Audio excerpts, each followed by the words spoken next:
How's it going, YouTube? Spec M Auto is back with a vlog video today. This video today is going to be the update video from the previous vlog I did in regards to the Duraflex fiberglass trunk lid. So last time I told you guys about all the flaws that this part had and all the issues I was dealing with, and now in this episode we're going to get more in depth with it, give you guys an update, and talk about the emails that I got about it. So let's get into it, alright? If you guys have missed the last episode and I'm not sure what I'm talking about, go back to my last video and then click on that video, watch it, and then you'll get all the information you need to know in regards to be able to watch this video. Anyway, let's get into it.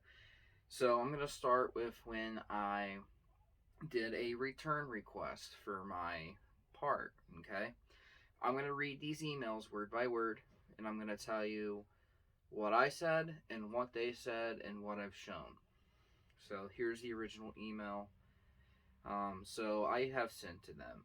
Below are the photos of my defective trunk lid. There are scratches, nicks, and even a big dent in the very middle top of the lid. We are very disappointed with the product and would like a refund. The body lines are all botched up and have many defects that won't allow proper fitment of the taillights and to fit on the car itself. We have determined going a route of getting a metal trunk elsewhere, and we thought it would be better. I would like a refund for this flawed product that would never work on my car or any other car. We have bills coming up soon that we need to be able to stay caught up. The help would be deeply appreciated. Thank you for reviewing the photos and email I've sent. And then that was when I've sent my photos with the shipping label and all of the photos that I have taken of the trunk lid with all its flaws and issues. And now we're going to go to the next one. I got the reply. It says, "Hello, Max. Thank you for your response. As previously stated in our email, Duraflex products require modifications such as sanding, shaving, and filling. These are not dents, but rather as a result of manufacturing process and materials used in the production, which is why our product description is declared the modifications necessary to make a product fit, because these types of products are not a direct bolt-on. Again, you are supposed to take the trunk to a body shop that specializes in fiberglass body kit experience to perform the installation.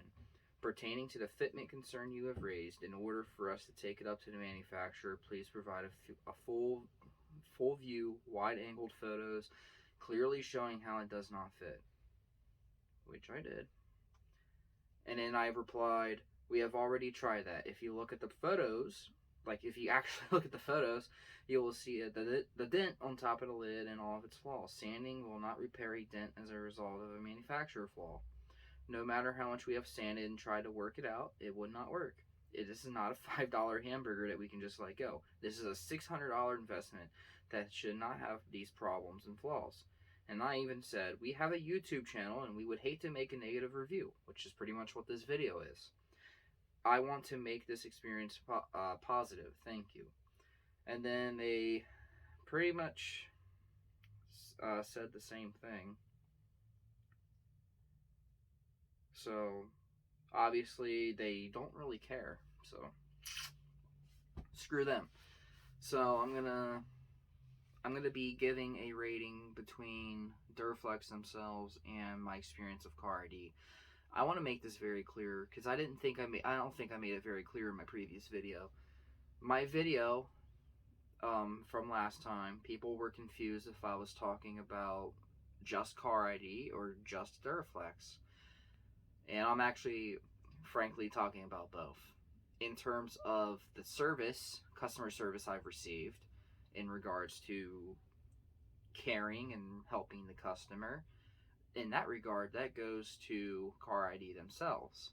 In terms of the product and the flawed quality and the crap that I have received, literally $600 pile of garbage, that goes to Duraflex. I am very disappointed with Duraflex and their very bad product, and I'm extremely disappointed in CariD for not helping me out.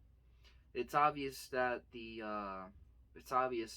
money is more important than the customer service. Um, in my honest opinion, if you want my non-filtered opinion, I'm gonna say this. I'm gonna say that it shouldn't be called customer service. It should be called money in CEO's pocket service, because that's what it's for. Anything they can possibly do to keep the money and to place the blame on the customer, which is not right.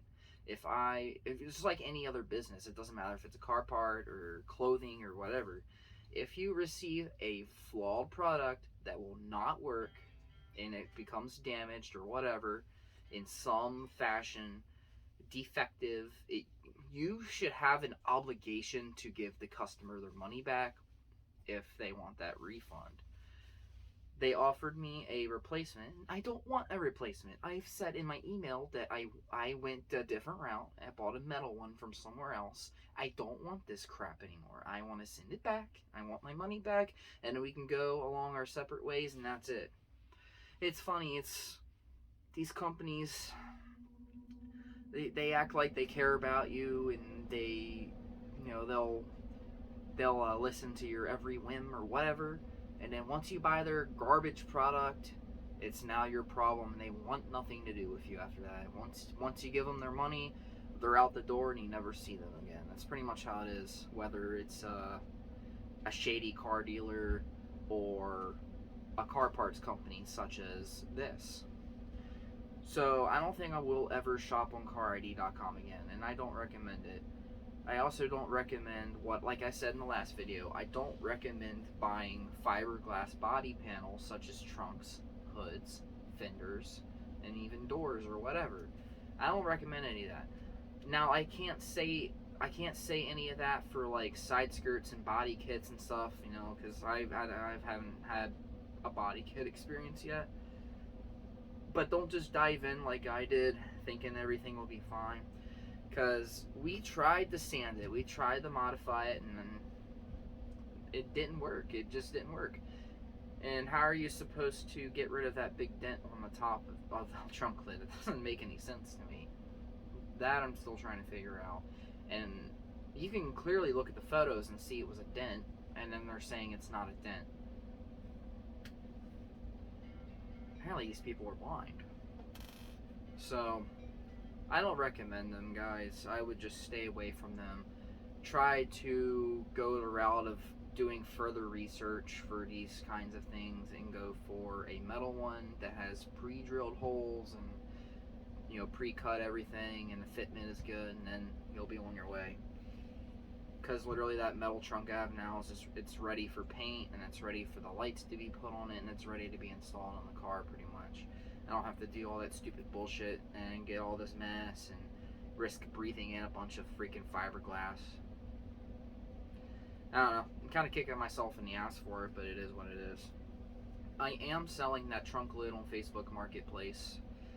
If you live in the Central Ohio area, I am willing to let it go for $300. I am going to eventually offer shipping for it.